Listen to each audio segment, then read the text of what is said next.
आज के एपिसोड में आर्ग्यूमेंट के ऊपर आर्ग्यूमेंट रखी जाएगी और सवालों के जवाब और जवाबों के सवाल मतलब आमने सामने ही वॉर होने वाला है। और एपिसोड का एंड होगा इमोशनली, जहां पराग कोठारी अपनी वसुंधरा माँ जो है उसको बोलेगा, अगर आपको बेटे से ज्यादा पोता प्यारा है तो बता दीजिएगा मुझे।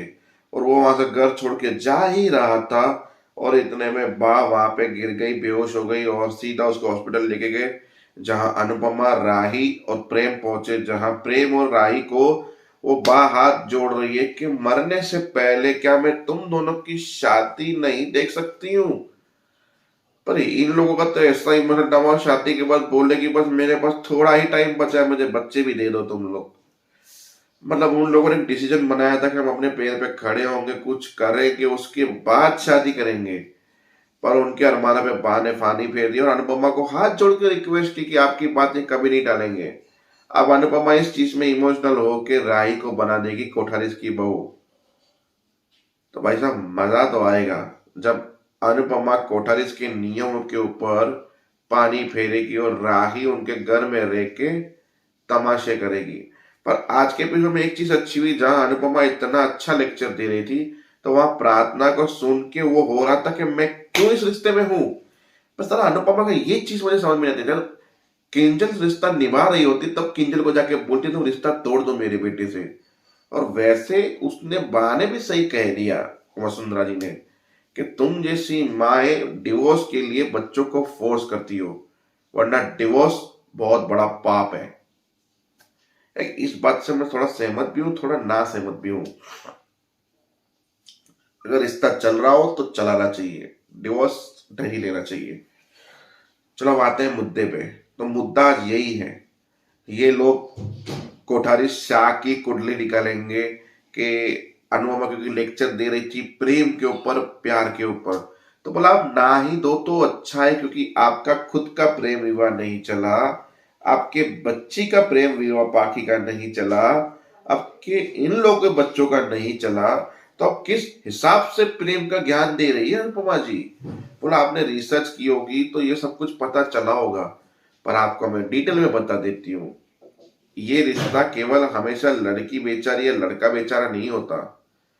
इस मैटर में मेरी पाखी की भूल है, पर वो कभी जिंदगी में एक्सेप्ट नहीं करेगी कि ये इसकी भूल थी।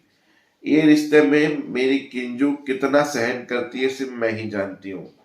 1000 बार बोला है मैंने इसको तोड़ने के लिए रिश्ता, मेरा खुद का बेटा है, फिर भी वो उसे निभा रही है। मेरे रिश्ते में अगर आपको अपने ही शादी के सालगिरह के दिन आप अपने पति को किसी और की बाहों में देख लो तब भी आपकी नजर में डिवोर्स गलत है। आपका पति आपके ऊपर हाथ उठाए तभी भी डिवोर्स गलत है। आपका पति आपको जूती की नोक समझे तब भी आप गलत हो। आप शादी के बाद हर रात रो, गुट गुट के मरो, नौकरों की तरह घर में भी रहो और आपकी कोई इज्जत ना करे, कोई आपका मान सम्मान न दे, फिर भी वो शादी सही है आपकी नजर में। बस उनका यही कहना है कि शादी में डिवोर्स नहीं होना चाहिए। हमारा परिवार में कभी कोई डिवोर्स नहीं हुआ। हम हमेशा रिश्ते को निभाना जानते हैं बनने के बाद। जब इन दोनों को शादी बाद में ही करनी है तो अभी क्यों नहीं। जब ये लोग एक ही घर में रहेंगे, कल को ऊंच नीच हो गई, इस उम्र का भरोसा नहीं होता है। आजकल की शादियां शुरू ही उस वजह से होती है जो मैं बोलना भी नहीं चाहती हूँ। फिर बोला कि हमें हमारी परवरिश पे भरोसा है, मुझे मेरे कपड़िया पैर अनुज और मुझ पे भरोसा है। बोला किस परवरिश की बात कर रही है, आपकी परवरिश तो दिख रही है।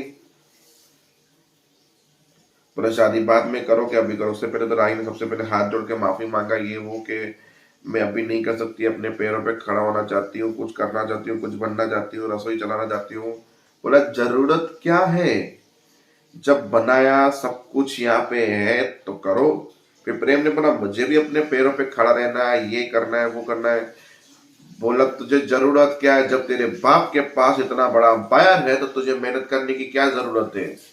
फिर राही ने बोला उस हिसाब से तो आपको भी मेहनत करने की जरूरत नहीं, क्योंकि पराग ने बोला मेरी 5-6 पीढ़ियां और खा सकती है बैठकर वो भी।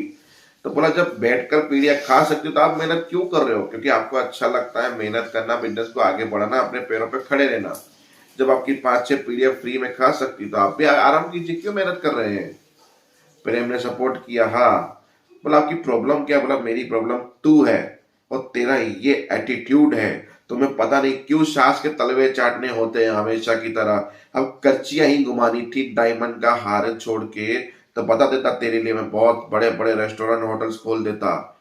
जब कर्चियां घुमाने का इतना शौक था, पर क्यों वहां पे जाके सास की गुलामी कर रहा है, शाह के तलवे चाट रहा है तू? मतलब भाई साहब क्या डायलॉग थे आज के। फिर बा ने भी जब बोला कि भाई ये चोचले तुम्हारे सास, ये कपाड़ियास और शर्मा इसके होते होंगे, हमारे यहाँ कोठारीस के ये नहीं होते। बोला रिश्ता जुड़ने से पहले आप संबंधियों के ऊपर कीचड़ उछाड़ोगे तो कैसे पॉसिबल है आगे? अनुपमा ने भी टक्कर के जवाब दिए और भा ने भी टक्कर के जवाब दिए वसुंधरा ने। मतलब टक्कर दोनों की थी और बाकी के शाह हाउस वाले जो पैसों की लालची है वो दुखी हो रहे थे कि ये दोनों रिश्ता तोड़वा के ही मानेंगे माँ बेटी। हर जगह पे इन दोनों को भाषण देना है, हर जगह पे। तो अब देखते हैं आगे होता क्या। बस आज का एपिसोड भी खत्म नहीं हुआ है भाषण पे, भाषण कंटिन्यू ही रहेगा कल भी, क्योंकि अभी ये लोग घर से विदा लेके जय श्री कृष्ण बोल के गए नहीं है अभी तक। अभी भी डिस्कशन चालू है, मतलब कल भी रहेगा डिस्कशन।